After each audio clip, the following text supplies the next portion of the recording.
Hello and welcome to the Kanawha Valley Hustlers podcast. This is Joe Justice, your host and the Kanawha Valley Hustler, talking to you today about some just one-on-one marketing stuff.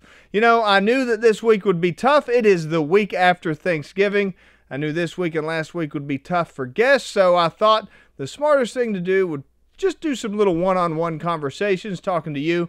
I hope that you enjoy it. Drop me a comment. Let me know what you'd like to hear more of. If you enjoy this, if you want to hear more, send me a message, send me an email, joe@joejustice.org. Love hearing from you guys, so be sure to let me know what you think. I want to talk to you today about a story I've told before in kind of a brief form. In my Up Next Charlie West presentation, I talked about one of my favorite stories, the stories of Charles Atlas. That's one of my favorite marketing stories, and I really think it's kind of an unsung story of marketing. People don't talk about it enough. I think it's a really incredible story. So first, let's dive a little bit into who Charles Atlas was. So way back in the 20s, there was a bodybuilder, which there wasn't really such a thing as bodybuilding back then. You know, you had Eugene Sandow, and he was kind of the original bodybuilder. But what you really had back then was something more approximating like a circus show strongman kind of act. That's what you mostly had. That's what you would have had for any kind of a bodybuilder or anything like that. You would have had strongmen.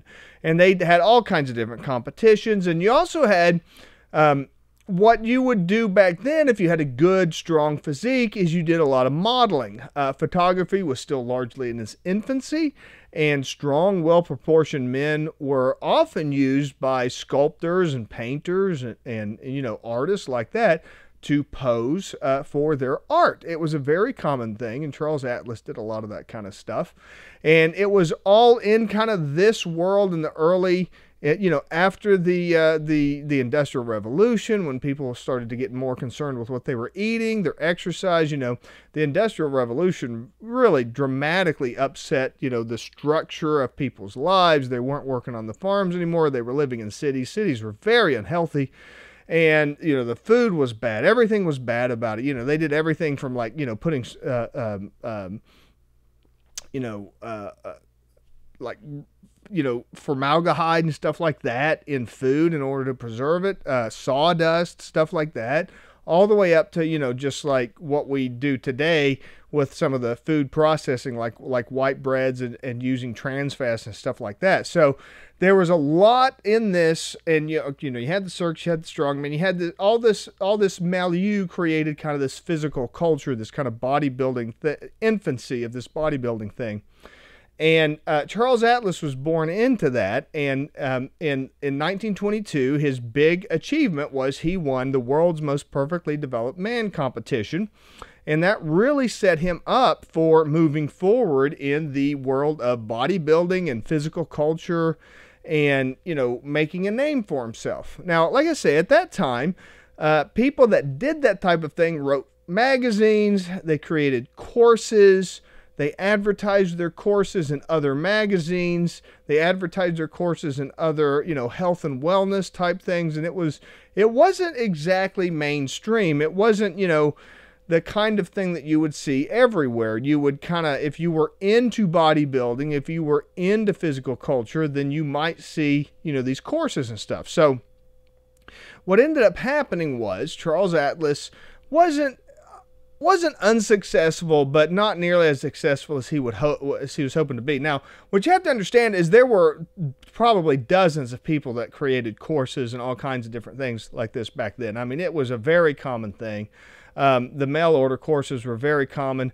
You know, back in those days, they didn't really sell weights and stuff like that because they were way too difficult to get a hold of, unless you were like a wrestler or a boxer or something like that and went to a gym. You very rarely would get your hands on any kind of weights, and even the weights that they had back then, you know, they would have been like, you know, like sand weights or things like that. They wouldn't have been like it's not what you're thinking of today when it comes to gym. It was like dirty, ugly, you know, messy stuff.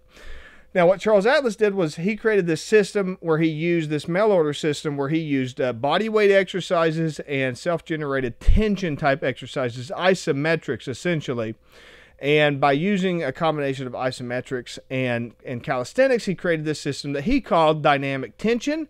And part of that was in the naming. Part of that came out of a man that he was working with named Charles Roman. Charles Roman had an advertising agency and helped Charles Atlas kind of expand the concept of his bodybuilding system outside of that small little niche market. And he created the dynamic tension system. That was a trademark he created. He also trademarked the 97-pound weakling. You've probably heard that, how I went from being a 97-pound weakling into the man that I am today. The insult that made a man out of Mac, that was a very common thing. So I'm getting a little far ahead of myself, but what ended up happening was Charles Atlas had this great program. He had this great physique. He was in great shape. He was a good representation of that healthy kind of physical culture, what every man wanted to be. And he teams up with Charles Roman. Charles Roman sees the potential in this. He creates these kind of snappy, trademarky type things, dynamic tension, 97-pound weakling, the insult that made a man out of Mac, these kind of really snappy, snap to the front of your mind, rolls right off your lips kinds of things. One of the funny things that I always think about as a side note is the 97-pound weakling. I always like that one because 97 pounds, that sounds real. I have no idea if Charles Atlas was ever a 97-pound weakling or not. But if he would have said a 90-pound weakling or a 95-pound weakling, you wouldn't have believed it because it's like, oh, yeah, right. You're just making that number up. But 97 for whatever sounds like a real number, so it works, which is one thing I always like. But Charles Roman's big, brilliant idea was to not advertise in the physical culture magazines, not show up with the physical culture, but instead to advertise to an audience that wanted what Charles Atlas was selling. What he was selling was manhood, vim, vigor, vitality, muscularity, machismo, being tough, being strong, being mighty, being able to take care of yourself, being able to protect your woman, all of these kinds of things.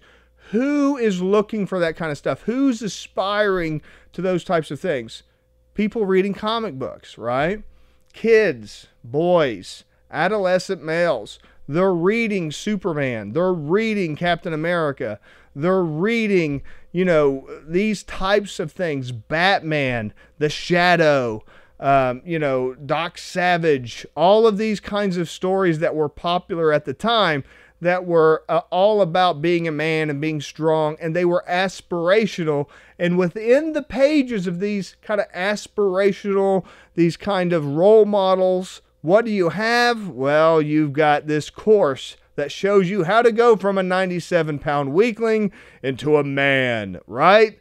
So that was a perfect combination, and that's what Charles Roman brought, and that exploded the popularity of Charles Atlas. He was successful in his own right. There's no doubt about that. But once he teamed up with Charles Roman, it was off to the races.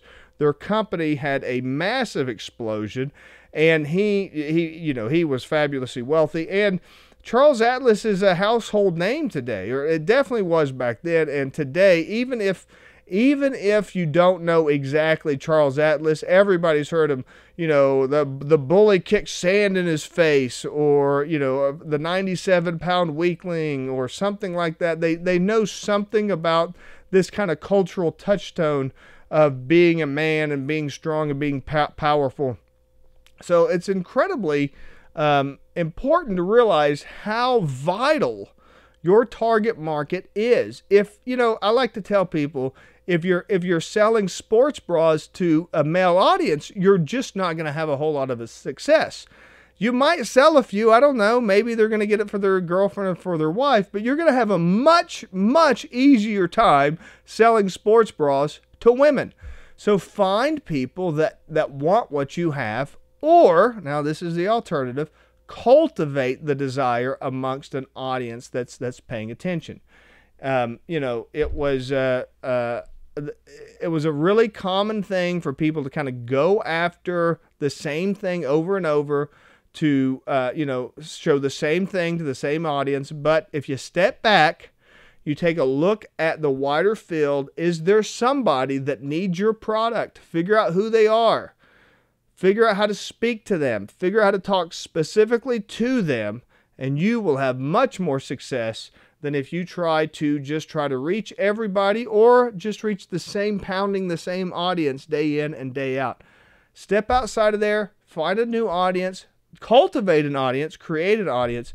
Whatever you do, work with that target market, and changing that target market and that demographic can really explode your growth. So embrace it, and make it your goals in 2024 to go after that target market that's going to be really, really who you're going to want to sell to. Until next time, this is Joe Justice reminding you to hustle hard, hustle smart, and hustle with a smile. Bye-bye for now.